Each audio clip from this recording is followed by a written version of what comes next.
Subcommittee will come to order. Without objection, the chair is authorized to declare a recess at any time.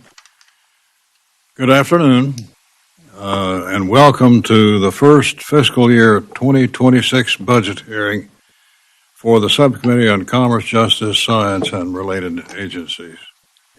I'll begin by recognizing myself for an opening statement. We want to welcome our witness, the Honorable Kash Patel, Director of the Federal Bureau of Investigation, to this subcommittee. Director Patel was sworn in as the FBI's director on February 21st, 2025. At your swearing in, you stated that there will be accountability within the FBI and outside the FBI, and we will do it through rigorous constitutional oversight. That's music to our ears. Americans gave us a clear mandate in November to restore confidence in the FBI and de-weaponize the DOJ, and they haven't minced words. We've heard from communities across the country who want to see a separation between politics and justice. After 4 long years, I'm confident that you have the ability and sheer determination to reinforce the FBI's mission of protecting the American public and upholding the Constitution. I'm looking forward to your leadership in tackling some of the most important and dangerous issues that our nation is facing.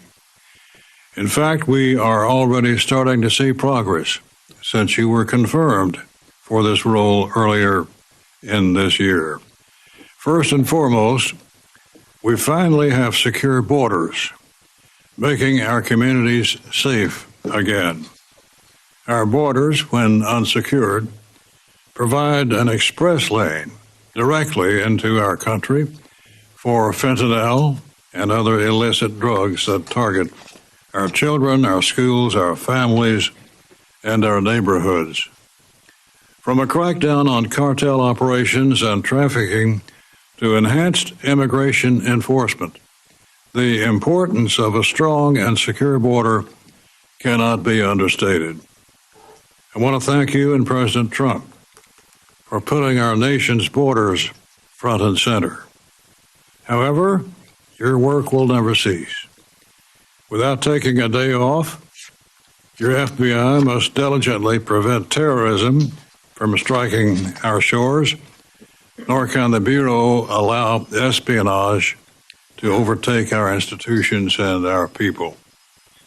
The constant advancements in technology and artificial intelligence are a double-edged sword, providing new opportunities for economic development in our communities, but also creating new risks for our hospitals, our banks, our educational institutions, and even putting our children in harm's way when it comes to cyber crimes. This is an important job, one of the most important in our nation. Criminals move fast and change methods regularly to evade capture. The FBI must be smarter, faster, and anticipate the underworld's next move. That's why I'm looking forward to hearing today from you about your plans to make the Bureau more effective and more efficient at fighting violent crime.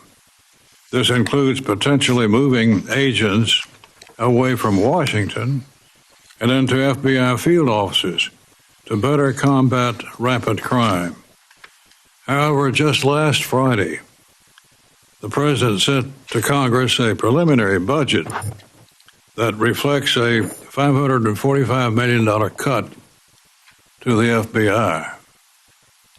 The information provided was limited in detail, so I look forward to hearing from you about this cut and, if enacted, what impact this level of funding would have on the FBI. I know with approximately $36 trillion in debt, our government must think and act differently.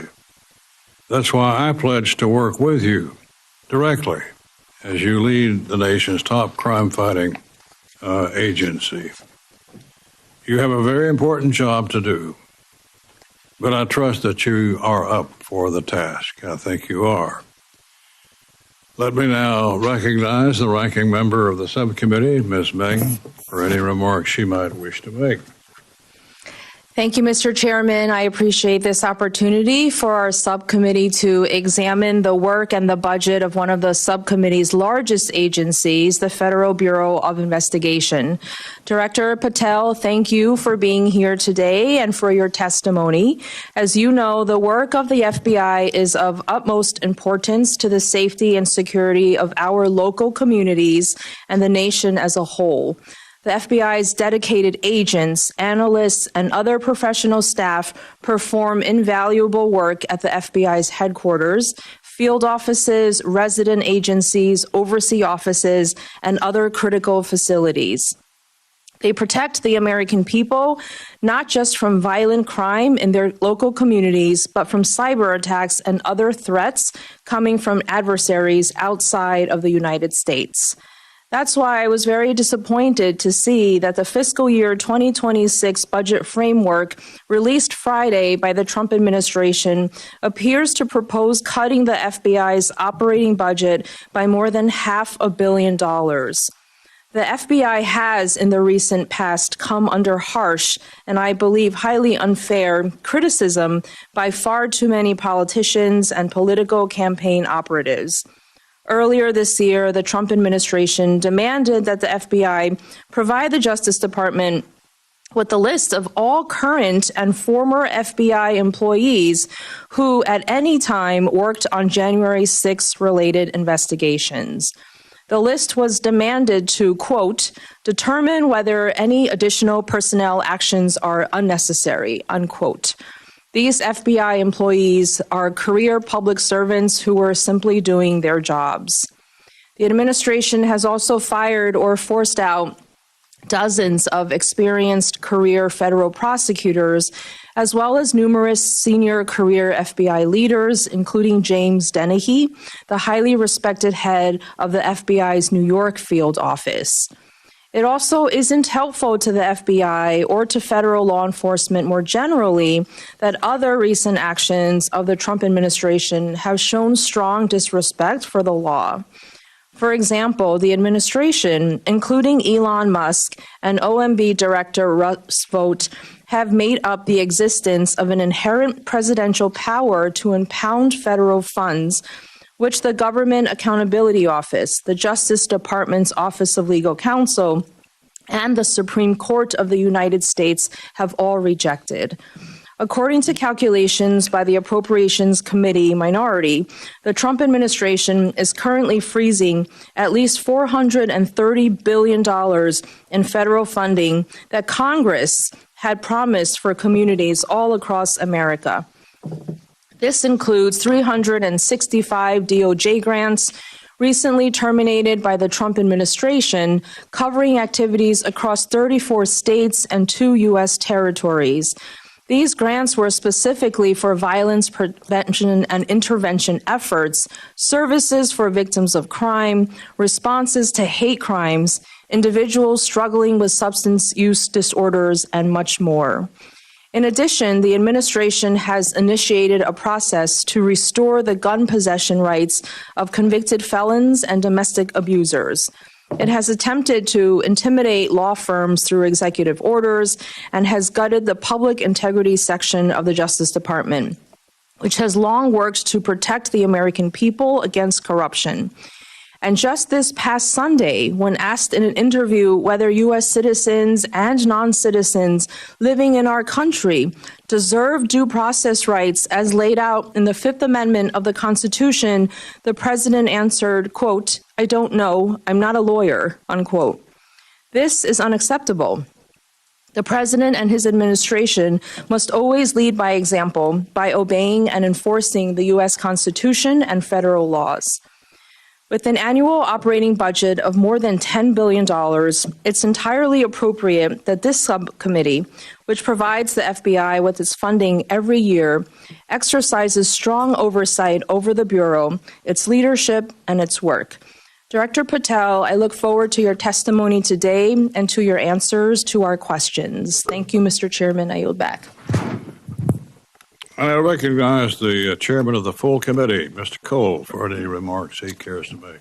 Thank you very much, Mr. Chairman. And before I get into my prepared statement, I just want to tell my friend, the director, how happy I am you're in your present post. A lot of us had the great privilege of knowing you from your time in service and the staff on the House, and particularly with Devin Nunes. And I don't think the president could have made a better appointment. And I think you're off to a great start, and I look forward to working with you. I know you'll find, and know Chairman Rogers, but you'll find the members of this committee very anxious to work with you to make the American people safer and more secure. So just thank you for being there. Thank you for the sacrifice you went through. I know you didn't have the easiest of confirmation processes, but I think that was probably to be expected. But thanks for going through it, and thanks again for taking this responsibility, because I know you're going to discharge it with great distinction. Mr. Chairman, again, thank you. Ranking Member Men, well, one of those days. Thank you very much, and it's good to be with both of you here today. I'd like to welcome you, Mr. FBI Director. It's good to see you again, and thank you for appearing before us today. I want to remind everyone that when the Dean of the House and the chair of this subcommittee entered Congress back in 1981, discretionary spending stood at 45% of the federal budget, and mandatory spending was 55%. Fast forward today, we now have discretionary spending reduced to 28%, and mandatory spending having swelled to 72%.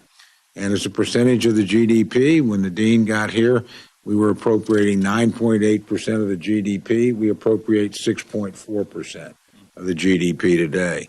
I simply point that out to say if we have a spending problem, it's not the Appropriations Committee where the problem is. We've actually reduced the amount of the resources of the American people we've taken to discharge our responsibilities, and the Dean's been a big part of that. Wouldn't have happened without him. The President has delivered, obviously, a starting point for this process of appropriations with his recent FY26 blueprint. Congress will now analyze the submission and use hearings to evaluate priorities moving forward, as we're doing here today. I would remind everyone, and certainly it's not the responsibility of the director of the FBI, the quicker we can get a full budget, the better off we'll be. We'll be able to make smarter decisions and frankly, work with you more clearly. I know you share that frustration. And I always say it's nobody's fault. Every new administration, it takes time to get people approved, takes time to get people. But we are at crunch time if we're going to get these bills out of here in a timely enough process for the full Congress to consider them and for us to have an opportunity to negotiate a final agreement with our colleagues across the rotunda in the United States Senate. But to the point of the hearing today, the mission of the Federal Bureau of Investigations is a significant one. Protect the American people and uphold the Constitution. Your work to secure our communities, along with preserving the integrity and trust of our top law enforcement agencies, is impactful each and every day. Importantly, the FBI has been instrumental in Operation Not Forgotten that focuses on investigations, services, and intelligence for Indian country. According to the Department of Justice, at the beginning of fiscal year 2025, the FBI's Indian Country program had approximately 4,300 open investigations, including 900 death investigations, 1,000 child abuse investigations, and more than 500 domestic violence and adult sexual abuse investigations. Director Patel, I want to thank you and the FBI for reinstating and bolstering this critically important initiative, not only for Oklahoma, but also for the entire country. As you may know, more than 4 in 5 Native American and Alaskan Native women have experienced violence in their lifetime. The murder rate is 10 times higher than the national average for women living on reservations. Initiatives like these are what make the FBI stand apart. Very important when looking at these to understand the great majority of the perpetrators are not Native Americans. They're non-Native Americans, and they're on reservations and in Indian country for a very simple reason. I always like to say, hunters know where to hunt, fishermen know where to fish, predators know where to prey. They go to places that are quite often remote, where enforcement is difficult, and where jurisdiction is sometimes complex and tangled. So again, your focus on this knotty problem and persisting problem is deeply appreciated, certainly by me and I think members on both sides of the aisle. Our nation faces also countless threats, from terrorism and drug traffickers to cyber crimes and child exploitation. Violent criminals work to expose our weaknesses on a daily basis. The work of the FBI is unmatched, and thus Congress must effectively and efficiently appropriate funding to match these overwhelming tasks. Director Patel, I look forward again to this afternoon's conversation on these matters, as well as a thorough discussion of the budget. Thank you, Mr. Chairman. With that, I yield back. And I recognize the ranking member of the full committee, Ms. DeLauro, for any remarks she wishes to make. Thank you so much, Mr. Chairman and Ranking Member, for holding this important budget hearing. I also want to say a thank you to our witness, Director Kash Patel, for appearing before the subcommittee today. And as my colleague Tom Cole said, welcome back to the House of Representatives. So a well-functioning, well-funded, well-led Federal Bureau of Investigation is critical to the safety and the security of the American people. The men and women of the FBI are dedicated public servants who work diligently and often in dangerous settings to keep criminals off of our streets. But unfortunately, the Bureau's civil servants have been the focus of demeaning and destructive attacks from this administration and its allies in the media, which endanger and undermine the administration of justice in this country. The American people expected President Trump to address the high cost of living. But the president is not laser focused on the cost of living crisis. He is actually making it worse. Instead, he put Elon Musk and billionaires in charge of our government, and they are attacking civil servants who are not loyal to him, but to the Constitution and to the rule of law. This administration is deliberately undermining agencies that protect the American people. The president is more focused on attacking political opponents than attacking high prices for everyday essentials. And the American people are paying the cost while the president embarks on an agenda of revenge, retaliation, and retribution. And he is attempting to wield the FBI to those ends. Undue political pressure from the White House to investigate political opponents or to quash investigations of political allies threaten the Bureau's credibility and the very foundations of the rule of law. The FBI director must shield the Bureau and the rule of law from political pressure, not act as an instrument for implementing the president's political hit list. President Trump's immediate removal of senior officials at the FBI upon his taking office strikes me as an especially naked attempt to purge the Bureau's ranks of anyone who does not profess loyalty to the president. This happened the day after you told members of the United States Senate, and I quote, "There will be no politicization at the FBI. There will be no retributive actions taken by any FBI should I be confirmed as FBI director," end quote. The administration's retaliation against those who helped bring violent January 6 insurrections to justice and the ensuing dismissal of the head of the FBI's New York field office under your watch puts that pledge in doubt. Quite frankly, the Bureau's leadership appears at best somewhere between acquiescent to the president's retributive urges and in absentia. By instilling a culture of fear and retaliation, you're undermining the Bureau's employees and undermining the Bureau's ability to stave off terrorist attacks and keep violent criminals off of our streets. The FBI plays a critical role in intelligence gathering and analysis. The FBI does not bring just criminals to justice. It foils terror plots. With a weakened and discouraged Bureau workforce, Americans are less safe because of this administration. Even though we received President Trump's concepts of a budget plan on Friday, we are now into May without a real budget from the White House. I'm eager to learn about how the FBI would continue to fulfill its mission with a proposed $545 million cut to salaries and expenses, especially with the suggestion that the Bureau should reduce or eliminate, quote, duplicative intelligence activities that are already effectively housed in other agencies, end quote. If the Bureau plans to cut intelligence analysts, at the same time other intelligence agencies are enacting broad cuts to their workforces, the administration will be making our government and the American people more susceptible to violent criminals and to terrorist attacks. The FBI exists to protect Americans from criminals. The American people deserve assurance that everyone will be treated fairly and equally under the law. They are not seeing that from the Trump administration's FBI under your leadership, and we must receive clear and convincing answers as to why that is. I look forward to your testimony, and I yield back. Mr. Director, it's a pleasure to welcome you to the Congress. You're no stranger here, having a part of your resume on the Hill. So welcome back to your home base. We look forward to hearing from you and responsive to questions after your statement. So, Mr. Director, the floor is yours.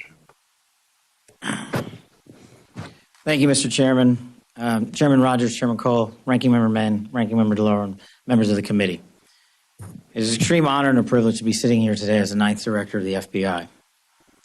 President Trump has set some priorities out and a new focus for federal law enforcement. The FBI has heard those directions, and we are determined to deliver on our crime-fighting and national security mission with renewed vigor. I'd like to highlight just a few things the FBI has undertaken in the few short months that I've been at the helm. We have apprehended 3 of the FBI's most top 10 wanted fugitives in the world. 3 in less than 3 months. We've joined our partners at DHS and conducted targeted operations to round up fugitives around the country. For instance, in Massachusetts alone, we apprehended 370 violent fugitives. We seized, along with our partners at DHS and the Department of Defense, in one operation down off the coast of Florida, 44,000 pounds of illicit narcotics. That's $500 million of pure narcotics that would have hit the streets, are now off the streets permanently.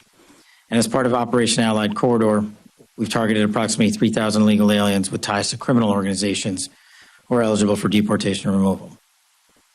Children. Today, as we talked about with the Attorney General in Operation Restore Justice, prioritizing crimes against children is a priority of mine and will continue to be of the FBI. Just this morning, we announced that we executed over 450 search warrants and have rounded up in the last month alone over 400 individuals who choose to enact acts of violence against our children. 205 in the last week alone, to include individuals in positions of trust, such as teachers and law enforcement officers. They are committing some of the most heinous crimes against the most innocent of our society, and we will not tolerate it. It will remain a priority for us. As we double down on criminal threats, we're never going to stop pursuing the mission of defending the homeland. Foreign spies are trying to steal our technology, are trying to steal our agricultural products and seeds. Cyber actors are looking to infiltrate our networks on a daily basis from all parts of the world, and foreign and domestic terrorists continue their plotting, both here and overseas. It's hard not to overstate the operational tempo that the FBI must act and will continue to act since I've been at the helm of these last 3 months. The mission is a no-fail mission because if we fail, then American lives will be endangered or lost. Every operation we run comes with one end state in mind: to disrupt or stop criminal activity or threats to the homeland. It's not I that do the work of the FBI. It's the agents, the intel analysts, the SOS, and the support staff throughout our field offices that take it to the streets every single day. It's our linguists who translate and transcribe from dialects that most people on earth don't even know about in offices on a 24/7 basis so that our search warrants can be signed out, so that our arrest warrants can be signed and approved by judges.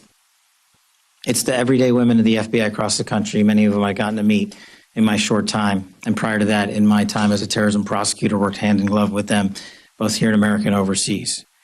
Our Joint Terrorism Task Force is a heartbeat of what defends this country from domestic and international threats of terrorism. Every one of our 55 field offices has a Joint Terrorism Task Force situated in almost every single state in this country, covering every single state in this country. We've stopped many plots, including against targeting energy facilities in Baltimore, and of course, the tragic New Orleans day plot, terrorist attack.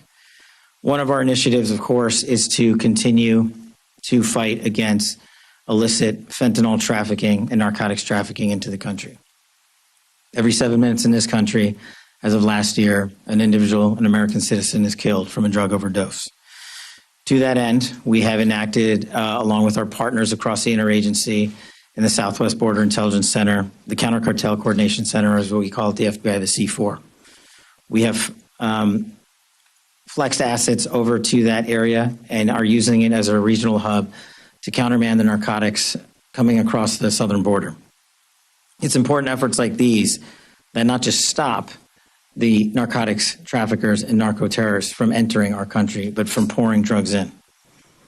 We must work with the interagency to accomplish this goal. We will work with the interagency to accomplish this goal. It's not an FBI mission alone. We will partner with anyone and everyone willing to achieve this mission set. In one of my first actions as director, I gave my agents and intel analysts an opportunity to go out and serve in the field. And many of those individuals took that opportunity and have requested to be redeployed into the field, into every one of your states across this country.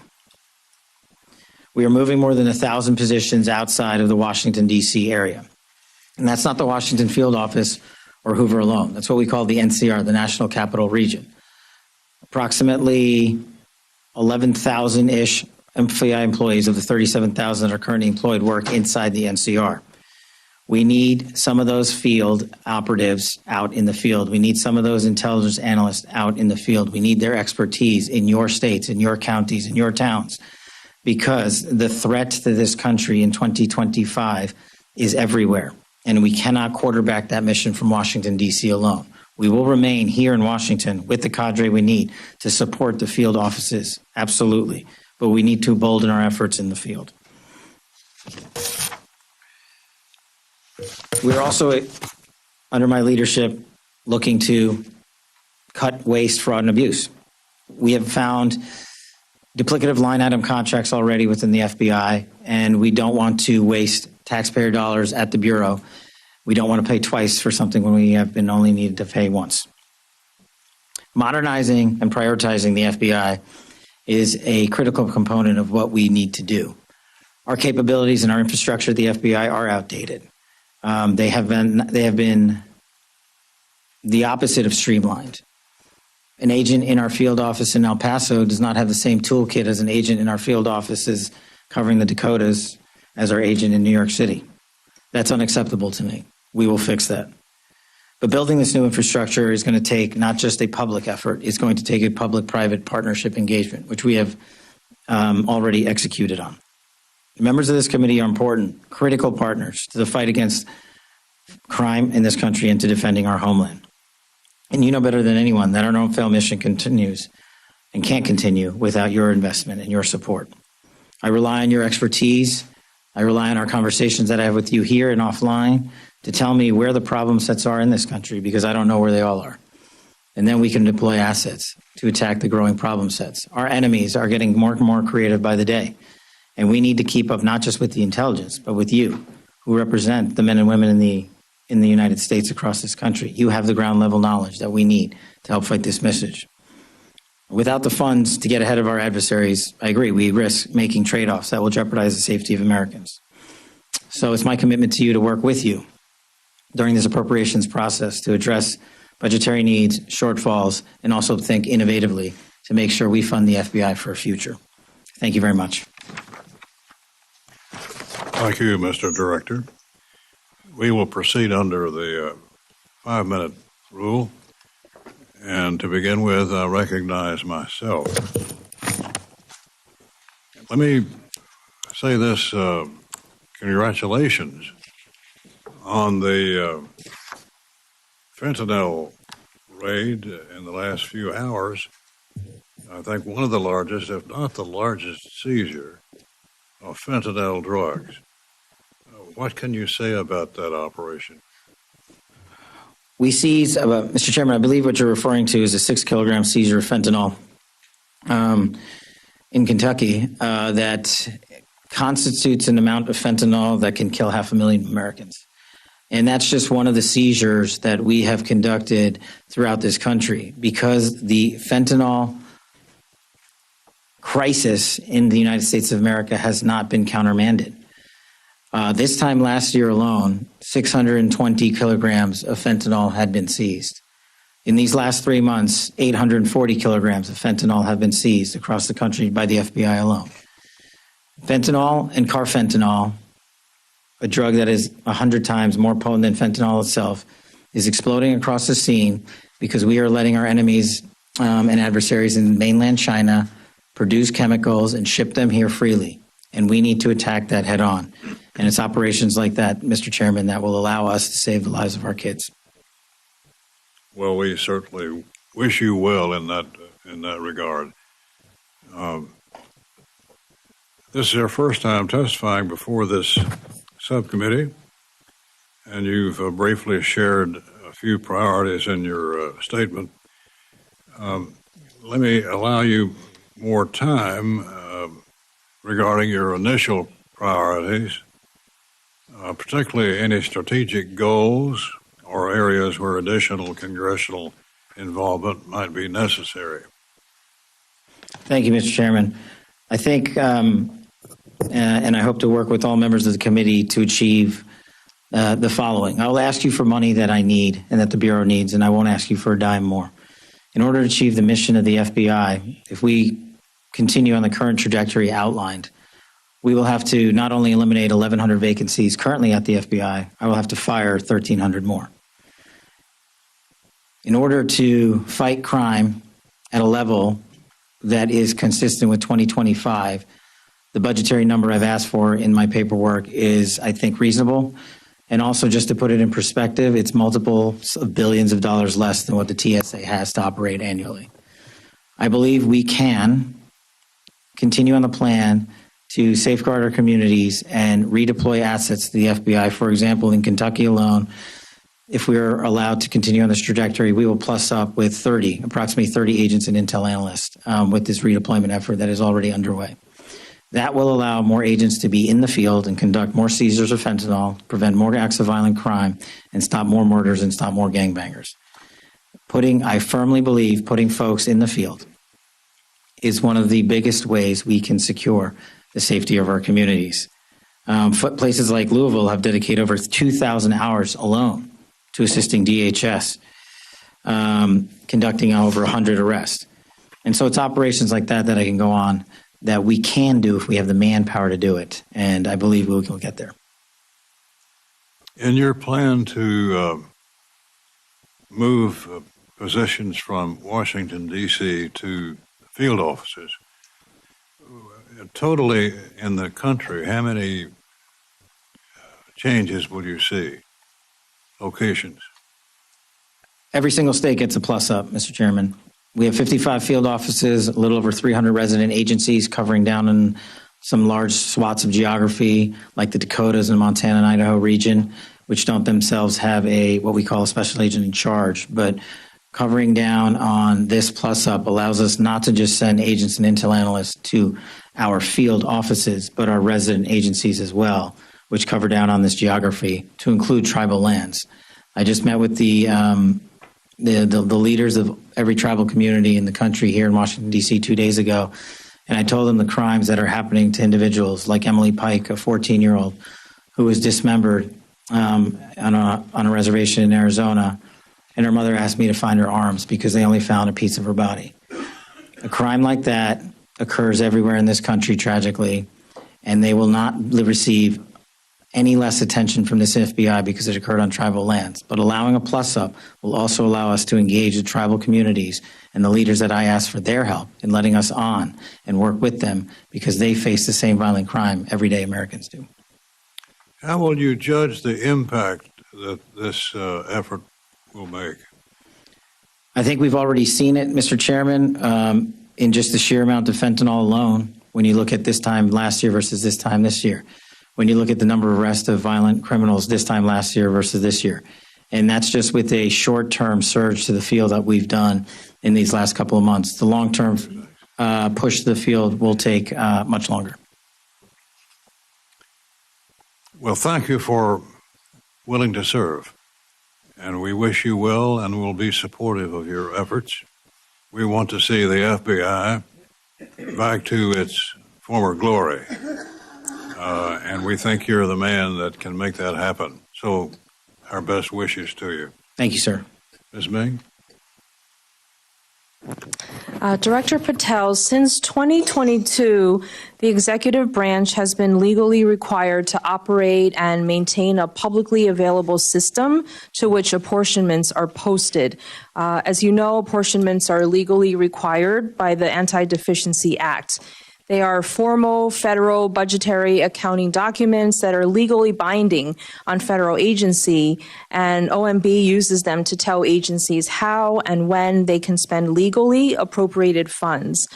Beginning in March, this OMB stopped making these documents publicly accessible.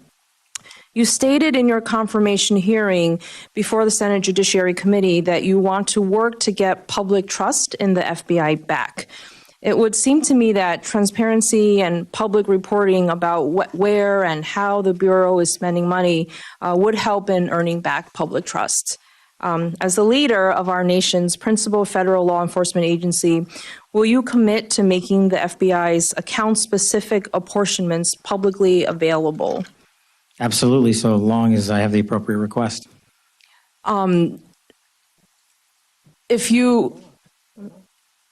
The law requires that all the information be posted publicly.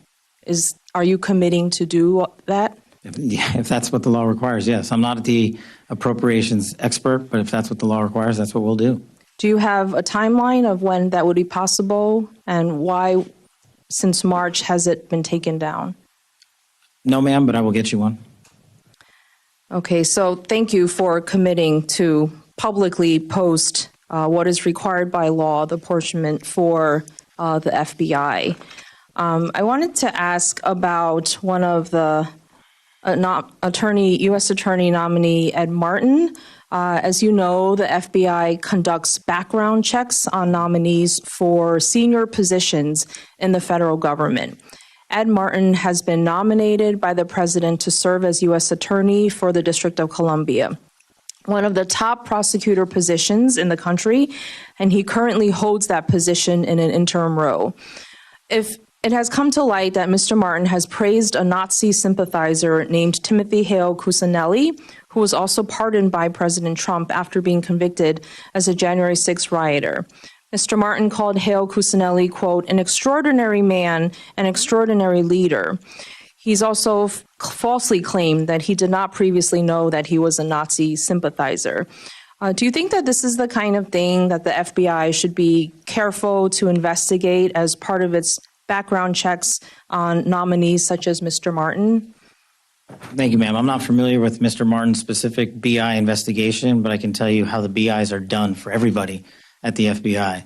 We have careers running the entire inspection division and HRD component. That has not changed since I've been in the seat, and every BI has been held to the same standard by them, and either they pass along the information from their investigations that they cultivate, or they don't. We do not tell them what to pass on and what not to investigate. Do you know if this information and past association was part of the record? I'm not familiar with his personal background. Do you think that these types of controversial comments and interviews, association with Nazi sympathizers and anti-Semitic comments would be appropriate for inclusion in a given FBI background check? Ma'am, since his nomination is pending, it's not for me to comment on it. I don't have the BI in front of me. But in general, do you think that comments and associations like these should be part of an FBI background investigation report? That's up to the field agents, ma'am. I can't rewrite that for them. They have a way of doing these investigations that I have not inhibited or changed or altered since I got in the seat. Will you look into it and make sure that what is should be included. Controversial and very troublesome anti-Semitic comments and associations like that should be part of a background check. I will. Thank you. Lastly, as you know, earlier this year, the Justice Department demanded a list of all current and former FBI employees who at any time worked on January 6th investigations. According to the email from the then acting FBI director, the Justice Department will review those employees to, quote, determine whether any additional personnel actions are necessary. Director Patel, do you anticipate firing any additional FBI employees simply because they worked on January 6th related investigations? Thank you for the question. That email or memo was sent out prior to my arrival at the FBI. We have not addressed that specific email since I've arrived because the matter's in litigation in federal court. Do you anticipate firing any additional employees that may have worked in relation to the January 6th investigations? The only way you get fired from the FBI while I'm the director is if you violate the ethical guidelines or break the law. Okay. Thank you. I yield back. Judge Carter? Thank you, Mr. Chairman. Welcome, Mr. Patel. Glad to have you here, and I think you're going to do a great job in this new FBI. Given the Texas proximity to the southern border, what resources is the FBI dedicating to the counter cartel operations, fentanyl trafficking, and human smuggling network operating in coordination with foreign entities? Thank you, Mr. Carter. Thank you, Congressman. Excuse me. One of the things I mentioned during my confirmation hearing is the one thing I believe to be the underpinning of all violent crime, or at least the overwhelming majority of it in America, whether it's murders, gang violence, or sex slave trafficking, is narcotics.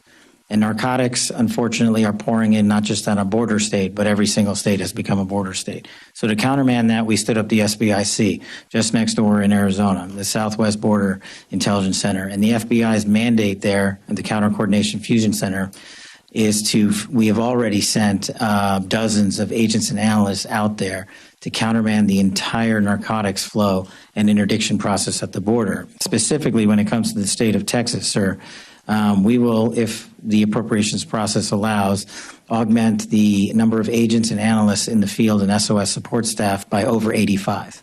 That will cover down on every major city in Texas and allow us to cover down on the RAs in the outlying regions. So those places include Dallas, Houston, San Antonio, El Paso, but also the half a dozen plus RAs we have inside the state.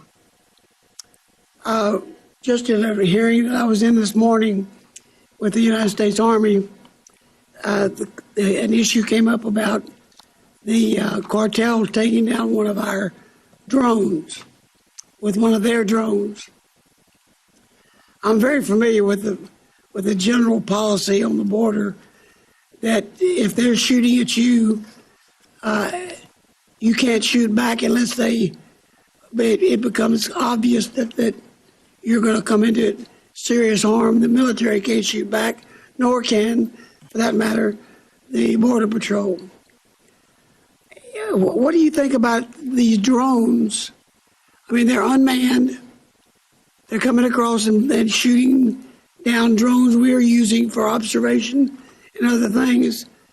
I think the policy ought to be if they shoot down our drone, we shoot down theirs. What do you think about it? Well, I don't think I have the authority to reshape that policy. Okay. But if it were in my capacity as FBI director, I know we are working with the Secretary of Homeland Security, who has a larger portfolio in the UAS space than we do, to cover down on that threat. But just in my time in government, the first term, the drone capabilities by our adversaries have significantly expanded. Their technology is wildly impressive. And they don't care if they lose one. Unlike us, we care when we lose a single one, as we should. In order to countermand that, you are going to have to, in my opinion, alter the domestic intelligence collection priorities on the NIPIF to prioritize who we collect against and what. And the what is the drone technology that we are not sufficiently covering down on right now. Thank you. That's a great answer. Critical infrastructure, especially in the Texas energy section, is increasingly under attack. However, how is the FBI coordinating with private industry and local law enforcement to detect and neutralize cyber threats before they impact the grid or supply chain? That's one of the pillars of what we are trying to do at the Bureau. We can't do it from Washington, D.C. We do it by engaging our state and local law enforcement partners, such as in Texas, because they are the ground level experts on who, the what, the when, the where, and the why. What we can do is bring in our AI-driven capabilities to go in and synthesize the mountains of information that are coming in, because there is no human or set of humans that can go through the amount of intelligence and information that we receive. It's a problem that we have and the public has acknowledged. The challenge and the rub is, where do we allow computers to come in and humans to stop? And we're working through that at the Bureau right now to say we should be able to use certain elements of AI to triage that capability, discard the unuseful information, and highlight to leadership what the useful information is, to Congress and also to our agents and AUSAs in the field, so they can bring the appropriate cases. But we can only do that if we embed ourselves with state and local law enforcement, and that's been a big priority of mine. Thank you. That's good. I appreciate the answer. Mr. Laurel. Thank you very much, Mr. Chairman. Director Patel, you have previously stated that your number one priority for the FBI is to end violent crime in the United States. The budget request slashes the FBI budget by more than $500 million below the current level. It quite literally would defund law enforcement, including, it would appear, cutting a number of FBI intelligence analysts who work on critical national security issues. How is it possible to cut more than $500 million, or more than 5% below a hard freeze in the FBI's operating budget, without impacting the law enforcement and national security-related functions of the FBI? Please specify exactly which positions would be cut. Ma'am, at this time, we have not looked at who to cut. We are focusing our energies on how not to have them cut, by coming in here and highlighting to you that we can't do the mission on those 2011 budget levels. And so what we're focusing on is right now is working with our partners in OMB, the appropriators, to say that we cannot cover down on the mission at the levels that we would have to go to, which would be the 2011 levels, should all the budget cuts you just outlined be implemented. So, but are you talking about coming up here with a budget request that restores the funding that has been cut, that it's a defunding law enforcement? You're talking about $500 million below the current level. How would you restructure the budget to get to what you need in order to be able to make sure that we are not defunding law enforcement and that we are not cutting the analysts that you need in order to be able to do your job and to be dealing with national security issues? I don't understand. You've got a budget request, $500 million less, and you're cutting people. You don't know who you're going to cut. You don't want. Tell us which it is. Are you going to restore that $500 million? You're going to request restoring that $500 million? Well, as I said, I'm not the budget expert, but the budget request that we put in, the FBI, was $11.2 billion, I believe. And we are working through the appropriations process and the OMB process and the skinny budget that we've received to work with y'all to help us get to a number. And I believe if we got back the number you stated, we would not have to cut more FBI. So with a $500 million cut, more than 5% below the hard freeze of the FBI's operating budget, you believe that then this would not impact enforcement or national security related functions? Then what are the positions? I'm going to ask the question again. What positions are you looking to cut? What is the cuts for this $500 million? Now, apparently that $500 million, you're not in the budget department, but this is your budget. This is your budget. You have to have some idea of what you want to fund or not fund, or where you think you can cut or not cut, and provide that information to OMB. I'm unclear, and it seems to me that you are, as to what should be the budget of this agency, and if it's $500 million lower, what are the positions that you believe will have to be cut in order to reach the mandate that you are bringing forward to us in terms of your budget? Well, that's exactly what I'm saying. That's the proposed budget, not by the FBI. The proposed budget that I put forward is to cover us for $11.1 billion, which would not have us cut any positions. The proposed budget. So the skinny budget is we don't have, the skinny budget is wrong. The skinny budget is a proposal, and I'm working through the appropriations process to explain why we need more than what has been proposed. So in that budget. what do you need? You need $11.2 billion? Approximately. Okay. Now, is that going to be delineated? I don't know what that means in terms of cuts that would be coming up to reach that goal. So there would be no additional positions deleted from the FBI if you get that amount of money. That's correct. And that's what we anticipate is coming in a budget that we anticipate at some point. We don't know when we're going to get it, even though we will be in markups by the time this effort is underway. But according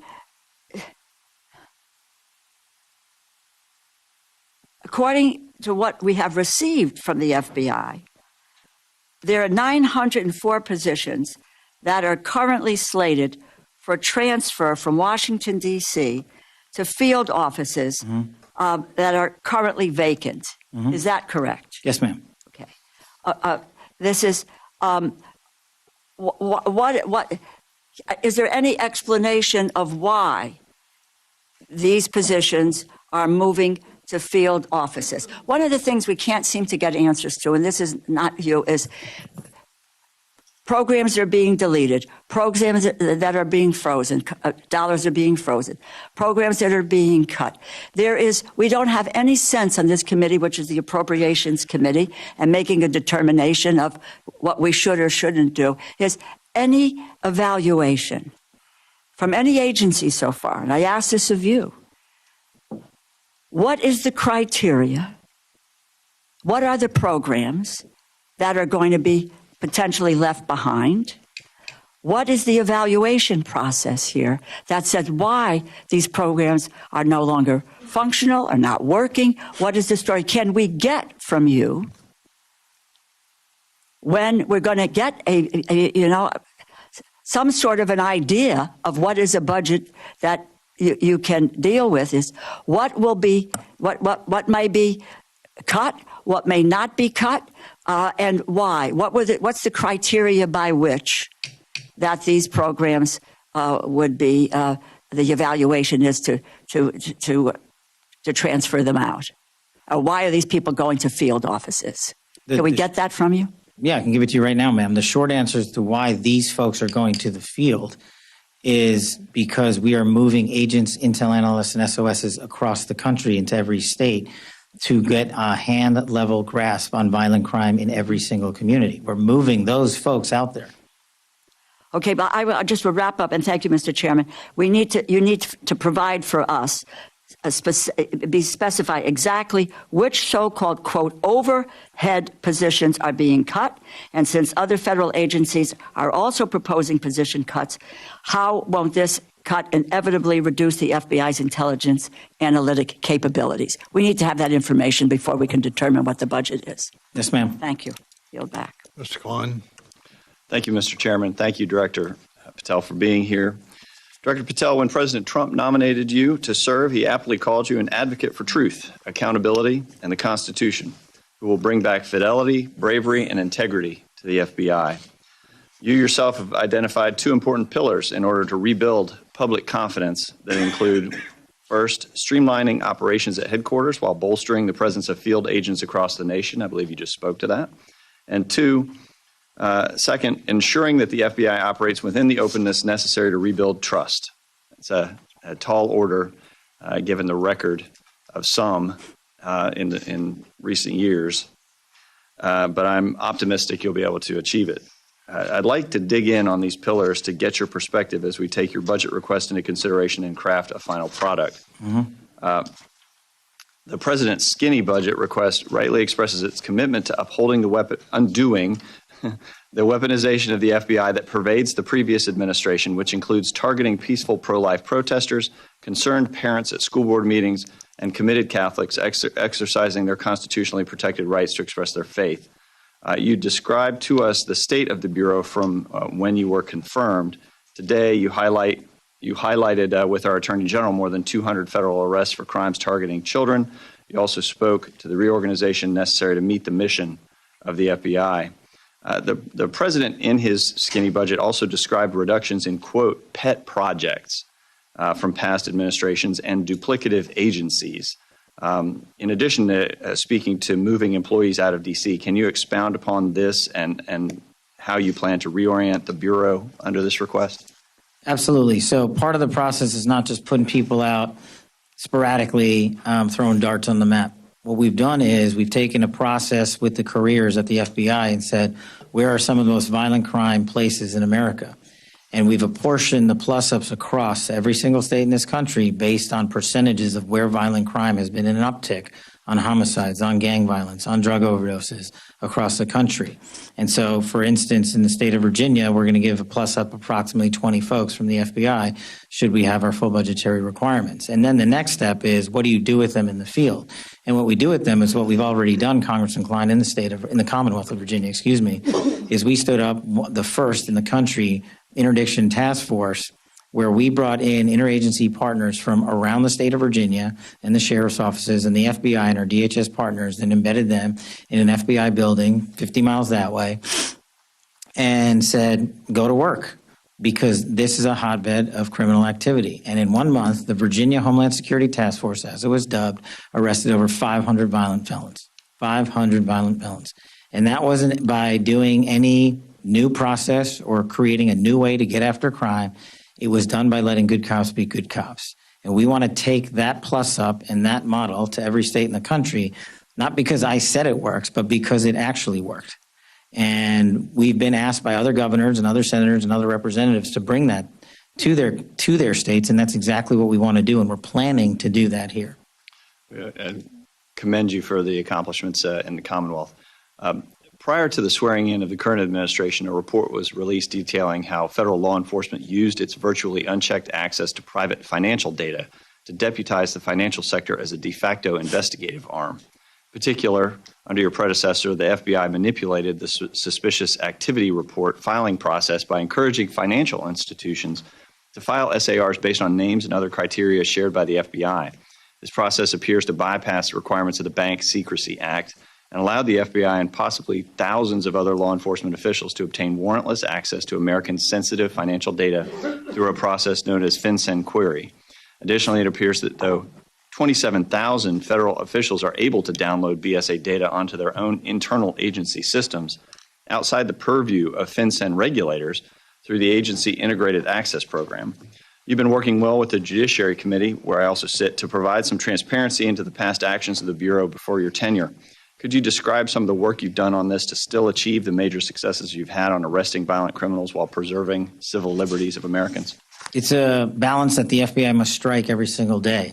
To achieve the law enforcement capabilities, we've already talked about that, but to achieve the capabilities of restoring public trust and working with our overseers in Congress, we must actually work with our overseers in Congress. And every appropriate request for information we've delivered upon. And then it is up to the men and women in Congress to say, we need you to look at X, Y, or Z. We don't think this is working. Can you change this regulation or policy? I'm not the expert on all of it, but what I can do is provide you with every documentation, because you represent the men and women of America. And in my opinion, y'all are the custodians of the records that we hold, except in some very scarce national security instances. But we have provided on a large basis unredacted documentation for every appropriate request we've received. And we'll continue to do that because it allows us to work with Congress directly to improve the process and make sure there are no warrantless seizures of American persons' data. Thank you. Yield back. Mr. Ivey, Thank you, Mr. Chairman. Let me just follow up with where I think Mr. Klein left off. When I was on the Judiciary Committee last year, there was the 702 issue. It was a very close vote. But the compromise essentially was that we were going to continue to allow the FBI to do warrantless searches. And this is on the specific databases that are that there's access to. But, in order to try and be preemptive with respect to terrorism or other types of efforts where you wouldn't have time to get the warrant. Very close vote, but the compromise was that reports were going to be filed by the FBI on a regular basis, I think to the Judiciary Committee. My understanding is we haven't gotten one yet, so I would encourage you to do that. And if you're not familiar with what happened during that era, I'd encourage you to take a look. It was one of the really most problematic scenarios the FBI had in the last 4 years. Mr. Patel, I'll tell you, I didn't support your nomination or your confirmation, but I appreciate what you're saying here today, especially the offer to work with us in trying to address a lot of these concerns. I think I appreciate what you said about your the budget issue, because if you're saying you think you need more than what the skinny budget's giving, I strongly agree. I was really concerned to see the $540 million plus cut to the FBI, and the rationale was that it was going to be, DEI school board meetings and gender ideology, and there's not $500 million worth of cuts related to that, regardless of how one might feel about whatever those issues were. And I really do believe that the FBI is the greatest investigative body in the world, and the strongest asset that you have are your team, your human resources there. And I think you said something about eliminating 1,100 positions and having to fire 13 more, that you didn't want to do that, but given potential budgetary impacts, you might have to do that. That would be horrible for the FBI, especially right now. So we certainly will work with you to protect your budget. A couple quick points with respect to your testimony. One concern that I did have was, there were some things that you really didn't touch on in your testimony. And I appreciate Teslas as an issue, and whoever's setting those on fire should be held accountable for that. But we've got serious political violence here in the United States, a lot of homegrown activity that we need to focus on. Your predecessor testified a lot about it, and, we understood the importance of that. Some of us had a chance to work on the task force that investigated the attempted assassination of now President Donald Trump, and I know you've got another pending case with respect to Mar-a-Lago. I think that might be one of the things you want to talk about, not just what happened then, but what's being done following up on that, because there continue to be issues. Governor Shapiro's house being set on fire was another horrific example of that. Also, domestic terrorism with respect, you mentioned New Orleans in your oral testimony today, but that's the kind of homegrown terrorism issues that I think we need to focus on, and really only the FBI can get at that in the way that we need to have done. Brian Thompson, that assassination of the United Healthcare CEO was another example of that. The political violence or violent crime issue that you just mentioned a moment ago, I've got mixed feelings about the decentralization of your staff. I take the point that you want to make, and my only encouragement would be that you take it slow, especially with specialized positions to see. We did a mini version of this here in Washington, D.C., 25 years ago when we went to political neighborhood prosecution and policing. Some of it worked and some of it didn't. Some of the specialty units, like the homicide unit, needed to be re-centralized again because you needed that expertise, concentrated. And the current office, whether it's political integrity investigations, that might be one that you want to keep centralized. Civil rights is another one. So I hope you'll consider being careful about how you move forward with that. And my district is Maryland. We love having you guys nearby, and certainly would love to have you come out even more so. If you're going to do sending the agents out, my request would be that you target jurisdictions where they have serious violent crime. I was a local DA there. We were able to do joint prosecutions. The U.S. attorney at that time was Rod Rosenstein.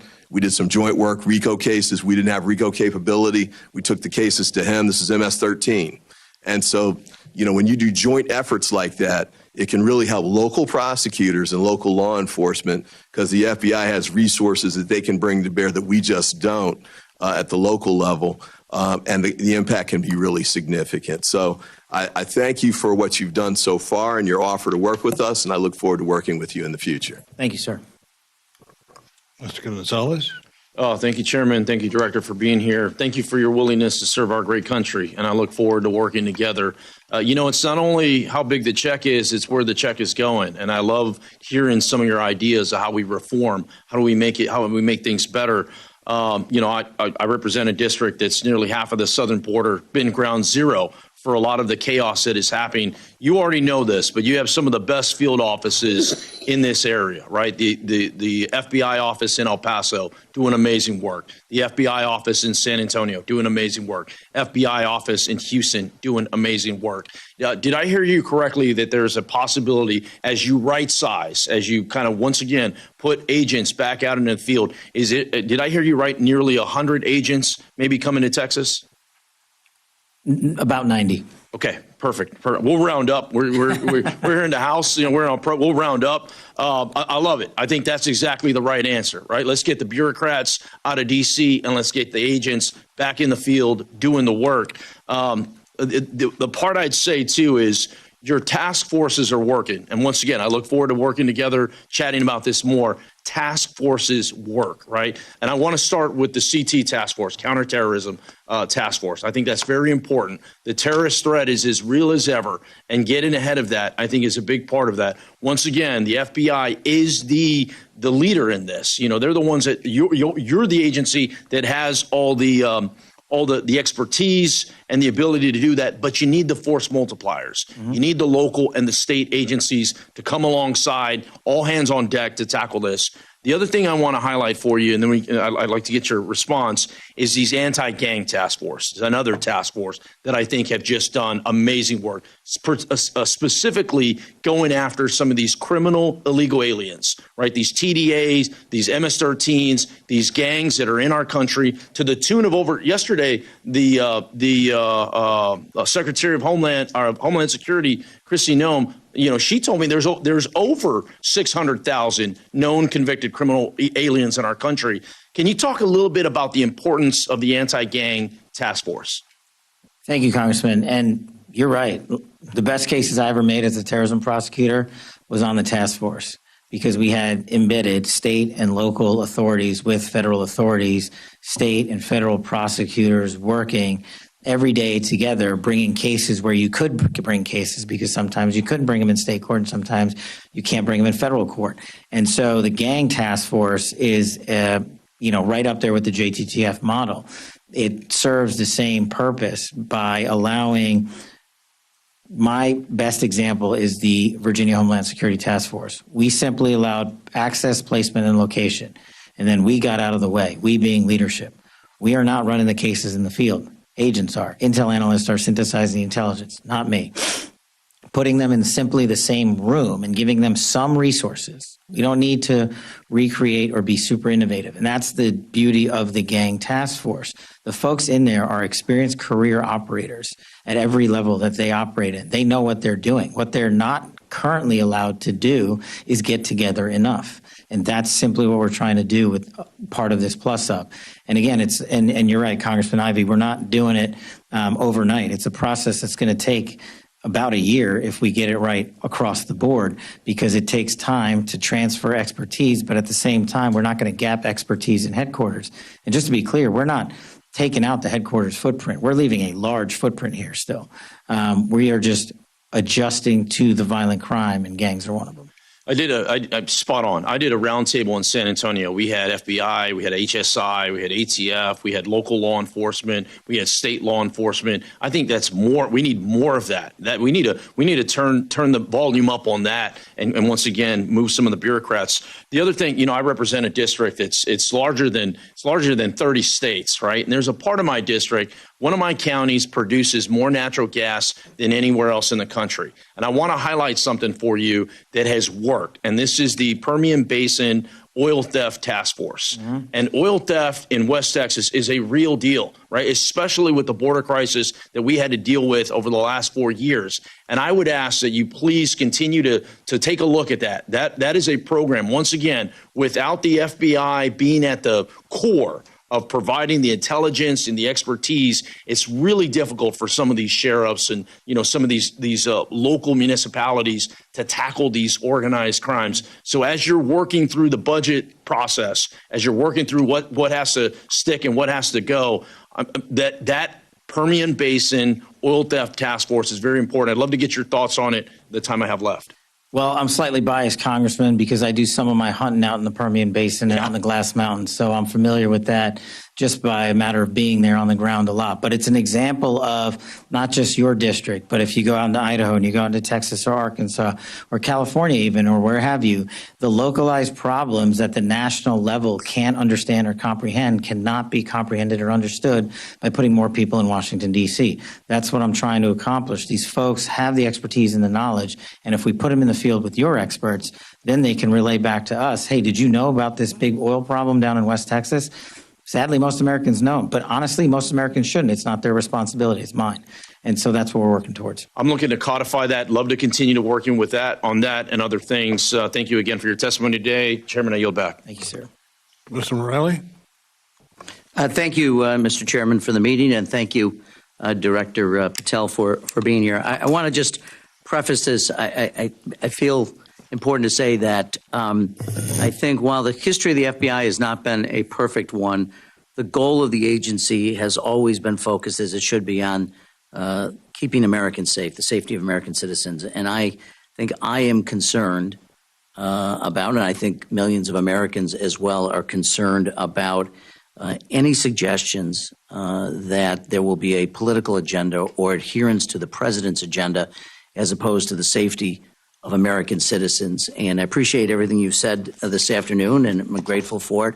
I know I've been in the business of politics for a long time. The only thing I ever care about, whether it's the military or law enforcement, that it's professional and it's nonpartisan, and that we uphold the rule of law and the Constitution of the United States. And I'm just very, very concerned about some of the things I hear from the Oval Office, not from your office necessarily, but from the Oval Office, and hope that the president recognizes that the FBI serves the American people, and it serves the rule of law, and the Constitution does not serve the president or any political agenda. And I just want to feel honor-bound to say that as a preference. So I appreciate you being here. First of all, do you believe it's your duty to uphold the Constitution of the United States? Mine and everybody at the FBI. I appreciate that, sir. I want to go back, and I appreciate what everyone said. The skinny budget, as we're calling it, is frustrating for appropriators because it's really hard to tell from the literally 10 lines and 100 words about the FBI what is envisioned here, and it calls for a cut of, as we've talked about, $545 million. I gather, as I'm piecing this together, I think roughly speaking, the proposed budget is about $10.7 billion. The president has asked for about 10.2, rough numbers. You're suggesting 11.2, which would be about a $500 million increase. And I think I share, as my colleagues do, some interest in, first of all, recognizing what that increase would be and how it would accrue to the benefit of the American people. Can you just quickly, and I have a couple of different questions, so I'd ask you, just tell me where you would focus that increase on, because I'm concerned about the proposed cut, and we have virtually nothing to go on here. Yeah, very quickly, just in the last 3 years, the FBI has, through budget cuts and CRs, left vacant 1,000 permissions approximately every year. So right now, while everybody thinks the FBI has 38,000 employees, we do on the books, we don't have 38,000 humans. So year over year, those cuts have led to book attrition. And in order to get some of those back and some of those vacant slots back, we need to actually fund them. And the rest of the funding would go to preventing the removal of an additional amount of agents. Well, look, I'm sure you share our frustration. You probably didn't like the proposed budget any more than I think many of us did. So we would encourage you, as you're speaking to the president, to encourage him both to speed up the process and also to consider some of your recommendations. Earlier this week, there were reports by the Attorney General's plans to dissolve the Organized Crime Drug Enforcement Task Force by September 30th of this year. I find this deeply troubling. The task force recent success in my district just last week, we removed over 200 grams of fentanyl from the streets of Rochester, New York, where I'm privileged to represent. I did send earlier today a letter to the Attorney General, which I would ask unanimous consent to enter my letter into the record, but expressing my concern over the decision and reminding the Attorney General that funds appropriated by Congress for fiscal year 25 are required to be spent. And the legality of the decision aside, the FBI is an important member of that task force. I wonder if you could just share with me the importance of the work to national security and to the public, and how, if you've been consulted, and what your views are on the efforts to decommission it. I believe are you referring to OCDEF, sir? I'm sorry? Are you referring to OCDEF? Yes, that's correct. My understanding, and I'm not going to speak for the Attorney General on how the department views it, is that the cut is only to one singular office, not to the OCDEF program writ large, which the FBI has a large authority over. And so I have not been informed yet, and again, I'm not speaking for the AG, that the OCDEF program itself would be shuttered in any way. Okay, we're getting it from news reports because we're not getting it from the department. It said a DOJ budget analyst at OCDEF, I think that's how you say it, would be zeroed out in the budget. And also, and I just note parenthetically that it brought in $2 billion in proceeds. It cost $500 million to run the program. So honestly, good ROI. Yeah, this is good ROI. So I'd love to come back to you if I could, or have further conversations with your office about it, because I would like to see it continue. I think it does amazing work and is well worth the investment that we make. So again, thank you for being here, sir. No problem, sir. Mr. Alford? Thank you, Mr. Chair. Appreciate that. Director Patel, good to see you again. Thank you for being here. How many employees currently work for the FBI? It's approximately 35,000-ish. About 13,000 special agents? When we're full up, we're not quite. 3,000 intelligence analysts? Yes, sir. 19,000 professional support staff? Yes, sir. Is that about right? Mm-hmm. You say that you have eliminated 11,000 employees. Is that correct? No? No, sir. I think. How many people have been let go from the FBI? I don't believe I fired anybody. No one has been, but you could be firing up to how many? Well, I could if I would be forced to remove an additional 1,300 employees if we go along with the budget that's out right now. So that's where the $545 million in cuts would come from? Right. And just real quick, so a large portion of that also, people ask why we don't have that in our coffers currently. It's because there was a 2%, and rightly so, pay raise. So we used a lot of funding that we received in the last cycle to make sure everybody got paid what they need to get paid. Were there any deferred resignations? I believe a number of individuals have taken the program offered by the Justice Department. Would hiring or firing have anything to do with loyalty to the President of the United States? No. Would retribution have anything to do with any hiring or firing decisions? None whatsoever, sir. Would retaliation have anything to do with any hiring or firing positions? No, sir. The fentanyl crisis is very real. I had a friend who's lost 2 sons in the last 3 years to fentanyl poisoning. I prefer to call it poisoning because that's what's happening. China, Mexico poisoning our young people, killing some 300 on average a day in America.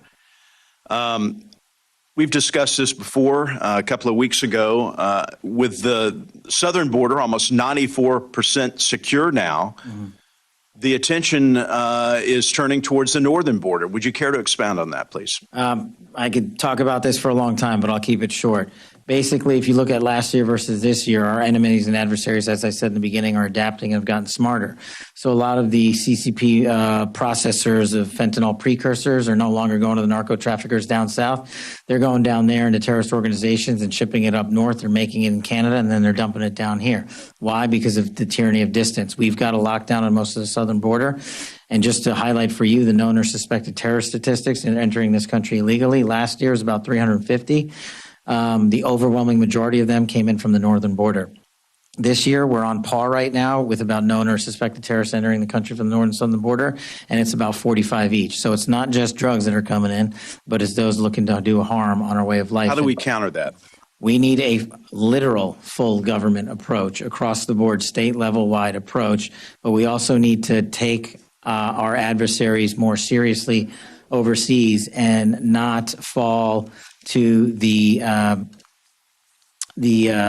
traditional position that if we're successful in one area, they won't adapt. They always do. You mentioned earlier in your testimony and some answers to previous questions about relocating personnel to the interior of America, getting them out of Washington, D.C. How many would be going to the Kansas City regional office? Approximately 37 positions to Missouri, 33 to Kansas City, 1 each to Topeka, Wichita, Jefferson City, and 2 to Springfield. And why are they needed there? You said that you're sending these to the most violent places, I believe is a quote.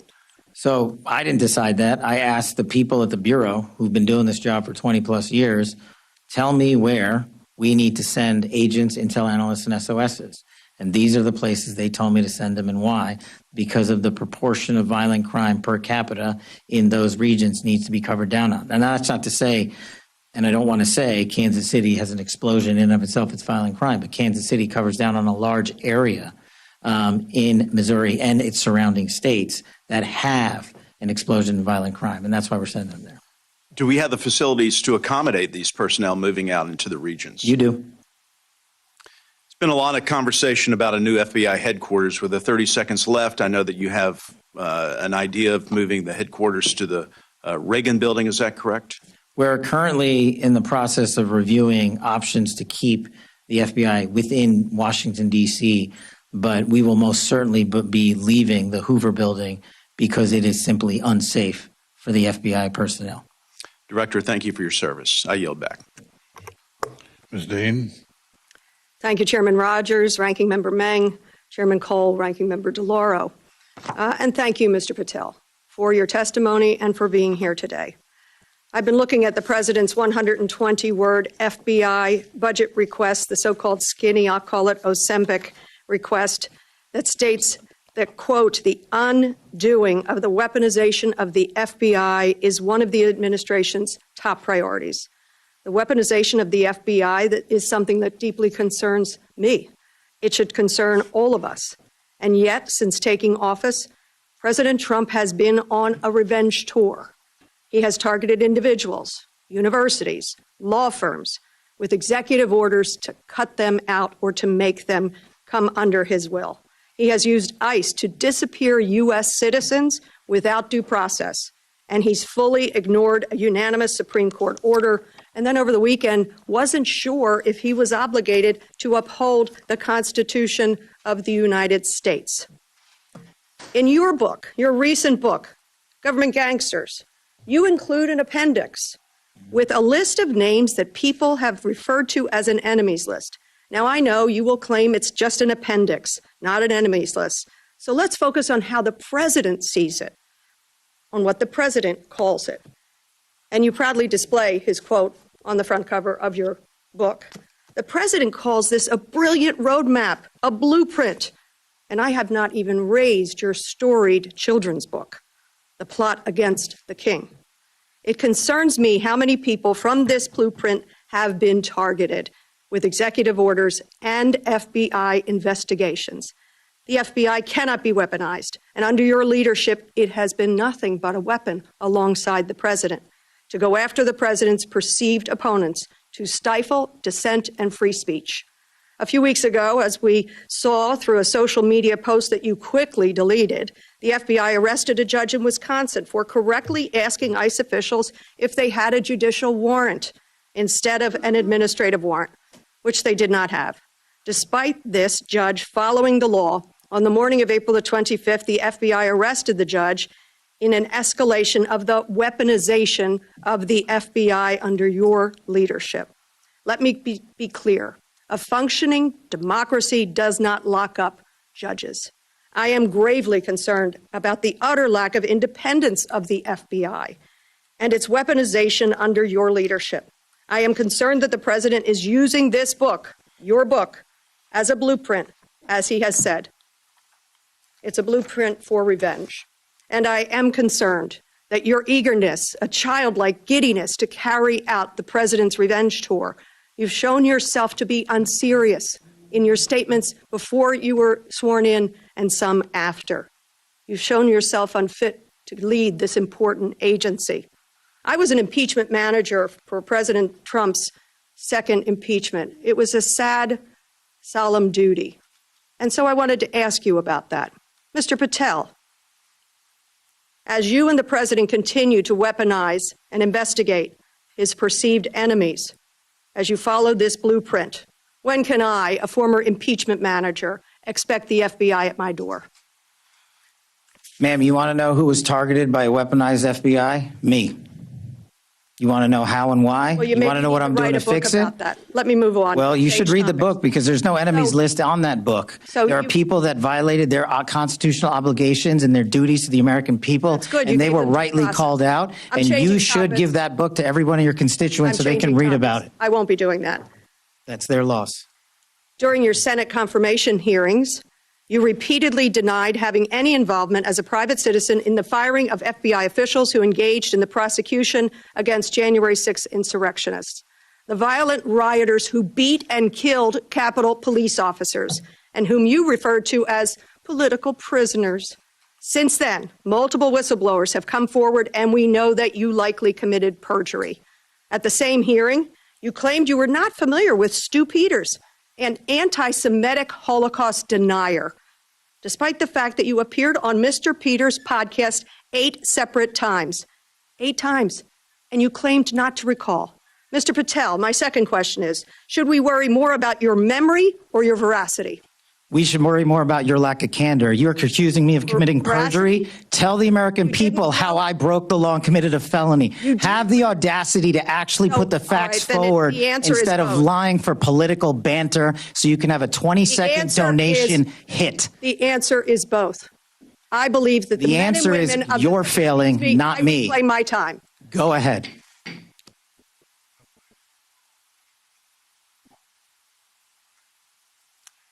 Mr. Patel, I believe that the members of the FBI, and I know many of them, many retired, 38,000 people, as you say, it's a little less than that now, deserve the very best, deserve extraordinary independence, deserve freedom from the fears of being investigated, the freedom of coming forward to make sure they're doing their job. And I'll end with this, that I think it's interesting that in your proposal today, you find yourself at a gulf of difference between you and the president. I wonder how you will resolve that.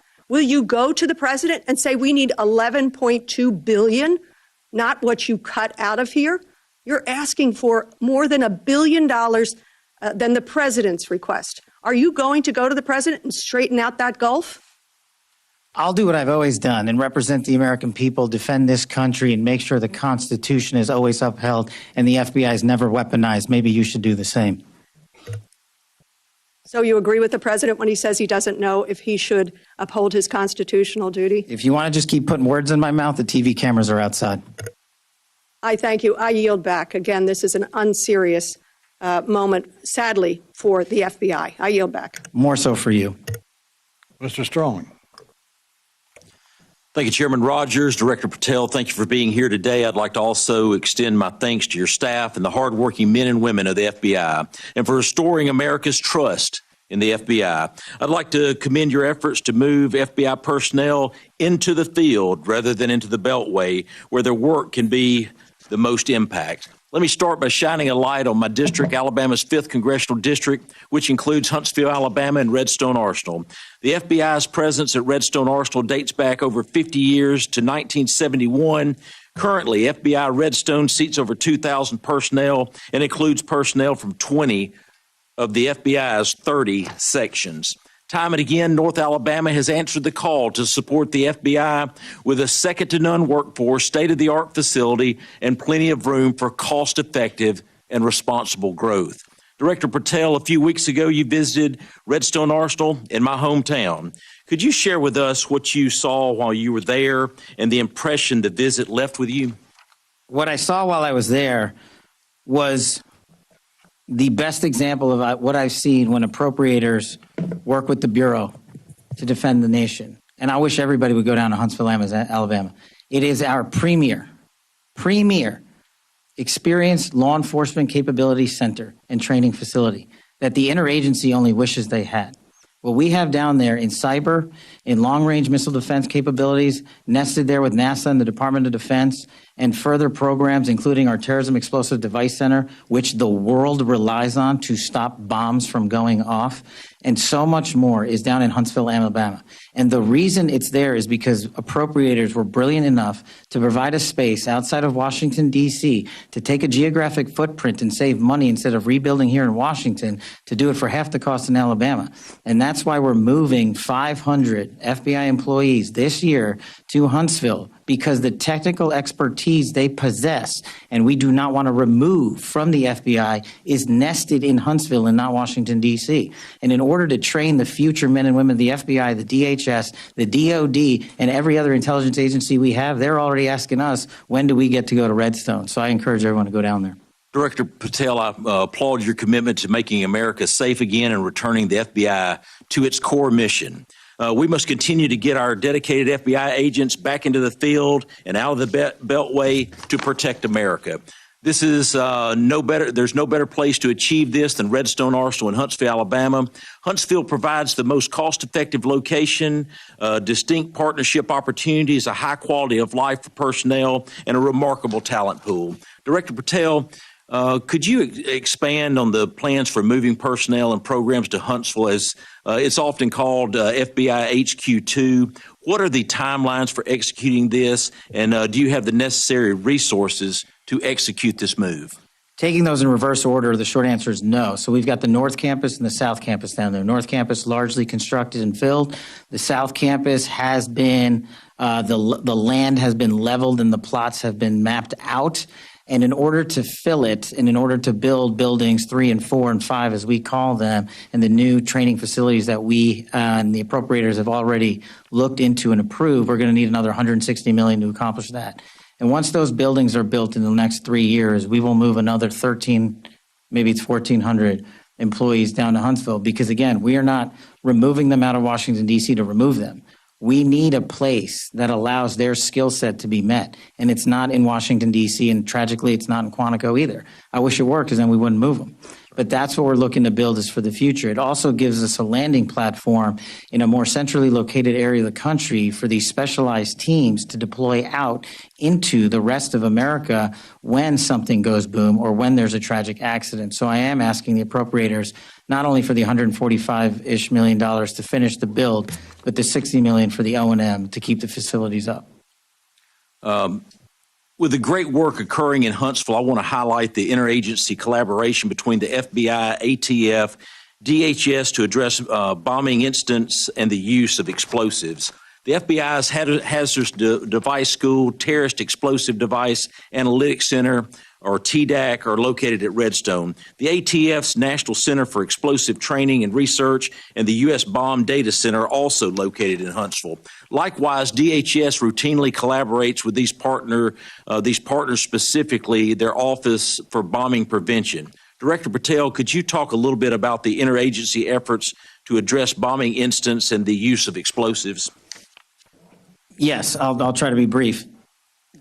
Just like with drone technology, our adversaries, when it comes to explosive devices, their technical capabilities have exponentially increased. And in order to keep up and stay ahead and not behind of the boom, what we have to do is train. And this is another point of training for Redstone Arsenal. Everyone that's qualified as a bomb technician in the FBI and the rest of the country gets that training at Huntsville, Alabama.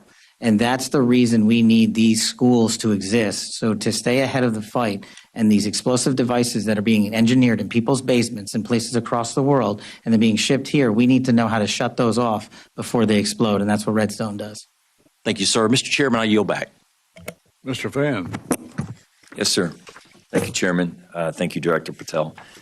In a local situation in Maryville, Indiana, within my district, I have a high intensity drug trafficking area, HIDA, which receives federal funding. That works with the local law enforcement. We are the crossroads of America near Chicago. The drugs that you're talking about are transported through those areas all the time. With these budget cuts, can you talk about how those HIDA and agencies will be funded? Absolutely. Thank you, sir. It's like any other successful mission set that we have at the FBI. And HIDA, I worked on as a terrorism prosecutor as myself. extremely critical because, like some of the other situations across the country, that region has been recognized, unfortunately, because of the high-intensity drug flow. In order to countermand it, we have to keep these task forces open, up and running, and funded. But in order to do that, we can't just flood it only with federal funds and federal personnel, committed to working with our state and local partners, because that's what makes HIDA successful. My experience in HIDA wasn't in your district, but down in the Southern District of Florida, and I can't imagine it being too different in terms of how we proceed and how to make that successful. Okay. My next question is, just recently you had a visit to the National Center for Missing and Exploited Children. Just please tell me how that cyber tip line and how that program's future looks with these $500 million cuts.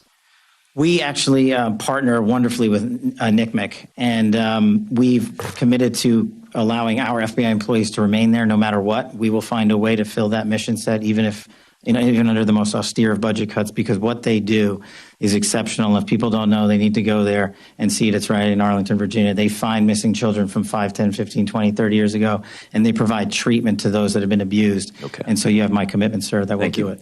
I appreciate that. And according to the domestic terrorism operations sections, the internal tagging system used to track domestic terrorism investigations was eliminated, and the staff of 16 was reduced. Can you tell me that future and where you hold that program? Sir, if I may, can I get back to you on that in writing, because I'm not familiar with that off my head. Then in your written testimony, you had talked about cybersecurity. I'm going to tie two things together. The FBI agents, are they still currently at the end of every week emailing the 5 things that they've accomplished? I'm glad you raised that point, sir. We never did that.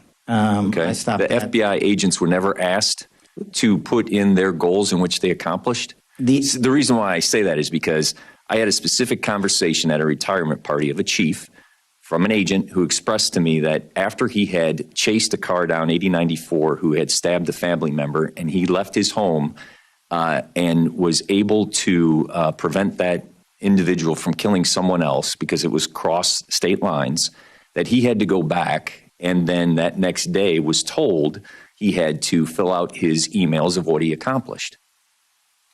That email was sent across government agencies. So it was sent to the FBI. It was sent to. So you just said it was never sent to the FBI. So was it or was it not? It was sent to the FBI. I, as the director of the FBI, said we are not. Who sent it? We are not responding to it. It came from a general account at the department. Okay, so then my next question is, that information that my FBI agent in my district sent to that agency, how is that information protected? I'm sorry, are you saying the agent responded to that email? Are you saying they did not? I told the workforce not to. But you just told me that they received the email.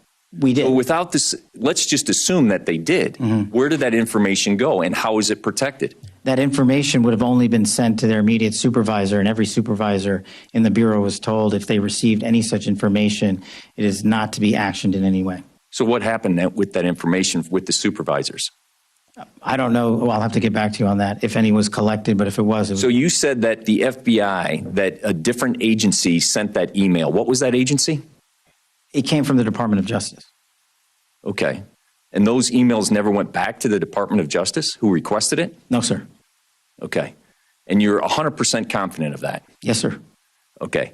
The information that the supervisors had from those agents, where did that go? That should not have been transmitted anywhere. We got on top of it fast enough where I believe, and because you thought it was wrong? I thought Why did you prevent it?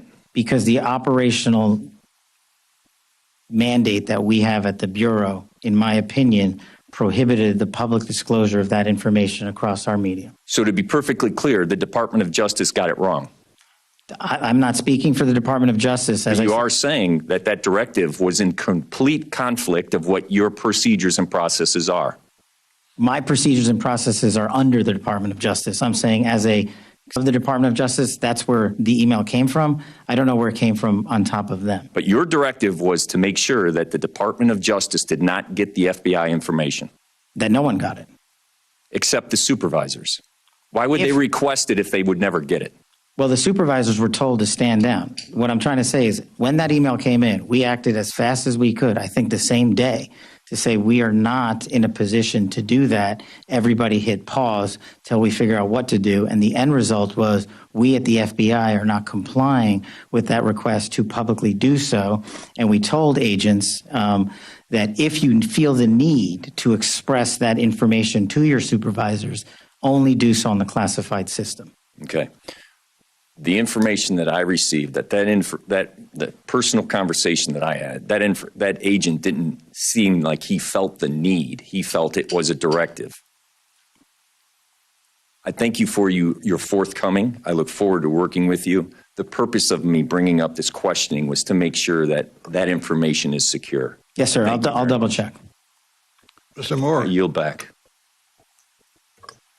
Thank you, Mr. Chairman, and thank you, Director Patel, for being here. One of the things I wanted to touch on, and you mentioned in your comments, and I think this is just wonderful, is that one of the metrics you're looking at as you're moving these agents out into the field is opioid-related deaths. My state of West Virginia, we have the highest per capita opioid deaths in the entire country.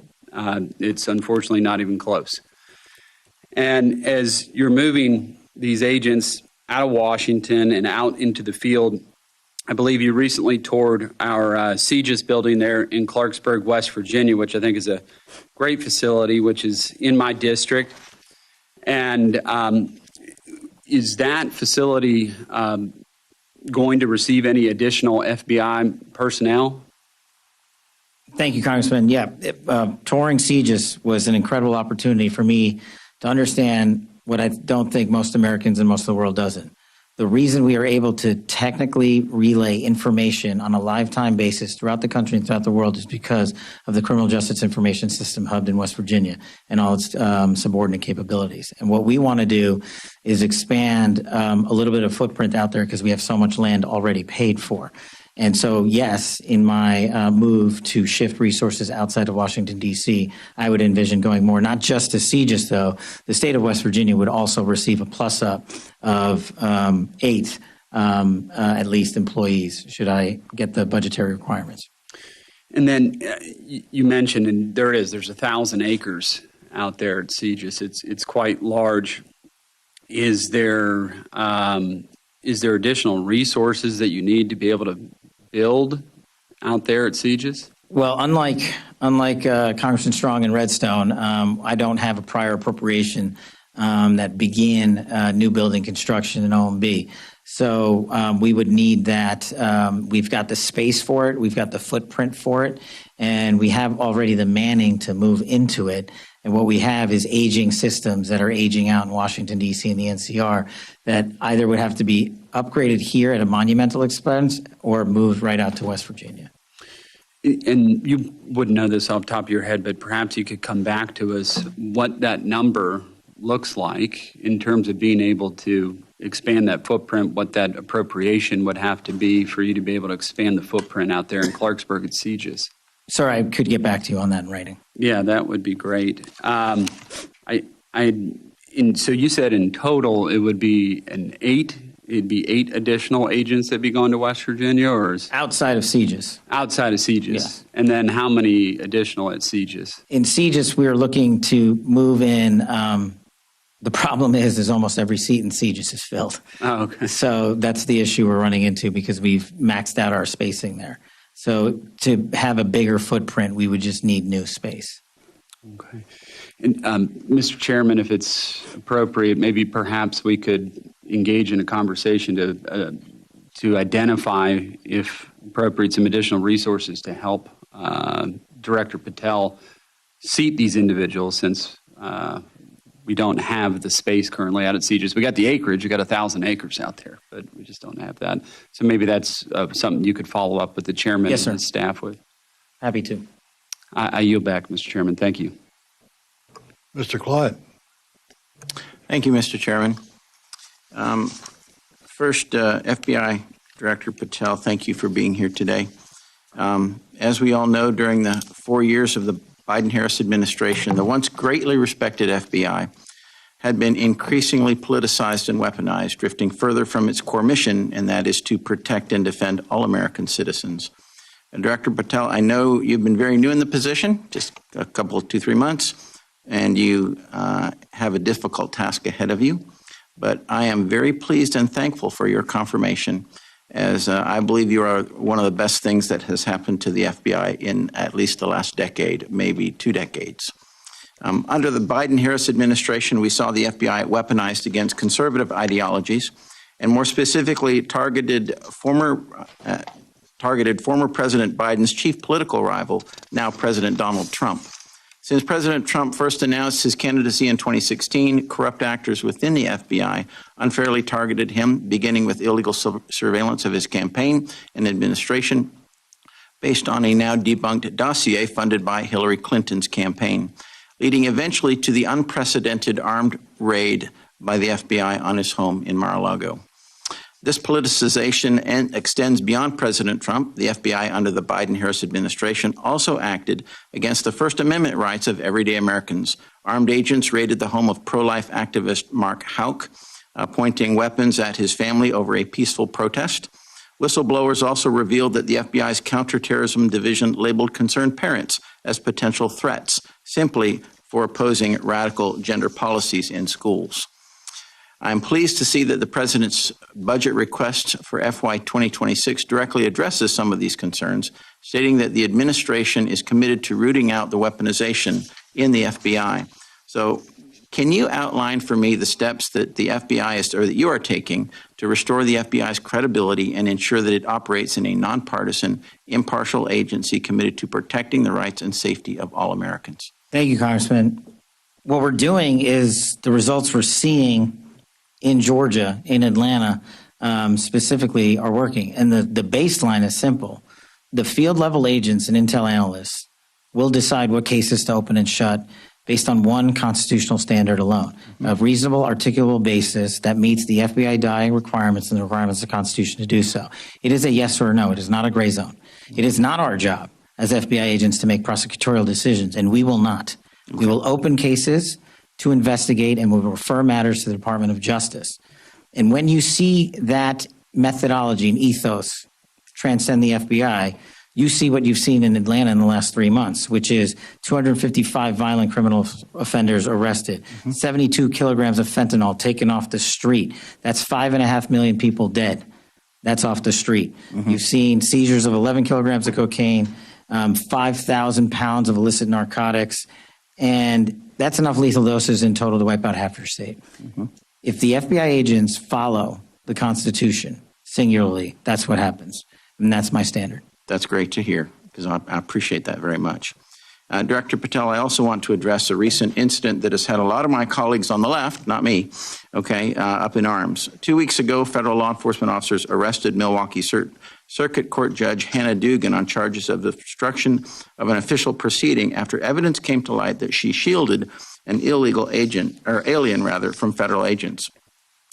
So does Title 18, Section 1505 of the United States Code, titled Obstruction of Proceedings Before Departments, Agencies, and Committees, prohibit individuals from obstructing or impeding the due and proper administration of the law? Generally speaking, Congressman, since that case is open, not commenting on that. Okay, yes. Fair enough. All right. Well, I commend the FBI for its prompt action regarding the judge's alleged criminal behavior. That tells me that no matter what position you're in, all right, you will be held to one standard, equal justice under law. That's true. Thank you. All right. In recent years, particularly during the first Trump administration, we witnessed state and local officials openly expressing their intent to obstruct federal law, especially regarding immigration enforcements. This has contributed to the rise of so-called sanctuary cities, where local authorities have publicly stated that they will not cooperate with federal immigration enforcement efforts. So how does the FBI intend to respond when judges or other officials, elected officials, continue to take actions that hinder federal law enforcement, such as those observed in Milwaukee? The FBI can only enter spaces under the Constitution that it is permitted to do so. We don't look at the position you're in, what your job is, where you come from, how much money you make, or what your ethnicity is. And for me, sitting here as the first minority ever to be the FBI director, I take that responsibility even more exceptionally so, because there has to be a colorblind system of justice. And we will execute the FBI's mandate of protecting the American people and upholding the Constitution to just that. It will be singularly applied to every single person in America. And not just that, it will be singularly applied to every single person within the FBI, because no one at the Bureau is above the law either. Thank you. And one last quick thing. You had mentioned the need for additional building construction in Huntsville at Redstone. I believe that there's $500 million in the CJS building account and about $800 million in the FSGG account as well, what was going to be slated for the new building, that you might look at that as a resource. Thank you. I did not know that. I will look. Yes, sir. Thank you. And I yield, Mr. Chairman. Thank you. Thank you. I think we are ready to wrap up here, but I will yield myself 3 minutes in closing. Mr. Director, the drug war, killing our beautiful young people, but we got a bit of a ray of hope in the last couple of weeks. CDC now says that overdose deaths from opioids decreased 30% in the last year. That's the good news. The bad news is 70% of that was fentanyl, overdose deaths from fentanyl. I was happy to see the news story over the last couple of days of the very successful seizure and arrest in the west of the U.S. Of fentanyl seizures. The cartels are the culprit. The drugs are bad, but they have to have this national, international organization in place, infiltrating every metropolitan area in the U.S. and otherwise. Cartels. Tell us what you're doing or plan to do to get at the cartels and destroy the system that's bringing these poison pills home. That's just it, Mr. Chairman. So in the first couple of months since we took over, we just 1 month ago, extradited 29 Mexican national cartel figures out of Mexico. So what we're doing is going down there to Mexico and saying, if you're going to import drugs and kill our children, you're coming here to face American justice. And that was just one trip. We've had 3 since I've been in the seat. That's part 1 of the issue, taking the fight down to the cartels in Mexico to the extent that the FBI can. We're partnering with our intel community partners and ultimately with the Department of Defense and whatever the administration decides is appropriate to take further action there. But that is still being worked out. Overseas, one of the things I'd like to highlight, and I'm glad we were able to get this in, is the fentanyl is killing our children and our youth. But no one is looking at the precursor machines and factories in mainland China. We are. We started that the day I hit the seat. And I did not accept the answer that whack-a-mole is how you do it. Because if you take down 1, then another 50 get stood up. Well, we're going to take down 1 plus the 50 and the 100 after that. But what we need is an all-of-government approach to focus on the precursor shipping in mainland China. Because if you stop that and you stop the shipments going to our allied nations, such as Canada and Mexico and South America, then you stop their ability, the cartel's ability to make fentanyl. And that's my big push at the FBI on the fentanyl crisis. I wish you Godspeed. Ms. Bing, would you like to reply? Thank you, Mr. Chairman. I thank you, Director Patel, and your team for being here. I am disappointed that the chair is not allowing a second round of questioning. This is not typical, especially for an agency as large as this one. But I do thank you for being here. I thank you for your testimony. I thank you for your previously stated willingness to uphold the Constitution, to uphold the law in restoring public trust for the agency, and making sure that apportionments are accessible to the American people. And I know that you are, as you said, in the midst of this appropriations process. You talked about the $11.2 billion that you personally believe would be helpful to be most for the FBI agency to be most effective. And as we work together, bipartisan, like Mr. Morelli said, to combat everything from violent crime to fentanyl to terrorism. We do want to work with you, and we would love more additional information. Obviously, we won't be able to do it during this hearing, but after the hearing on how we can get to the specifics where you arrived at the $11.2 billion, we'd love to work with you. And then I do want to yield my additional time to my colleague, Ms. Dean. I thank you. Thanks to Chairman.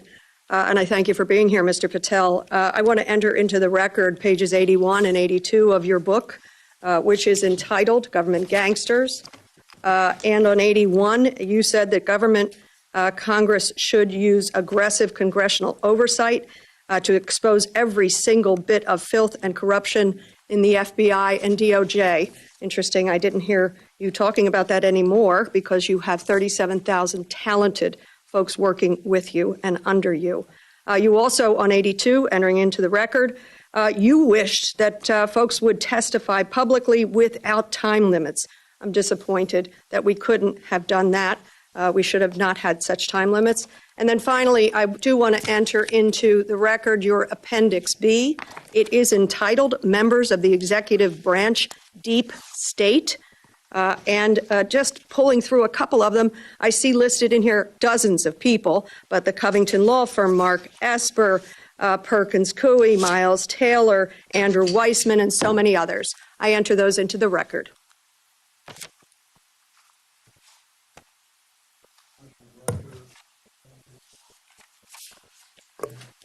We thank you for being with us today. We think that you're the right person for the job, and we're all wishing you well and success. So thank you for your devotion to this country and to the cause that you now head. Without objection, members may have 7 days to submit additional questions for the record. Thank you, Mr. Director, for being with us. Thank you, Mr. Chairman. Committee Members stands of the committee. adjourned.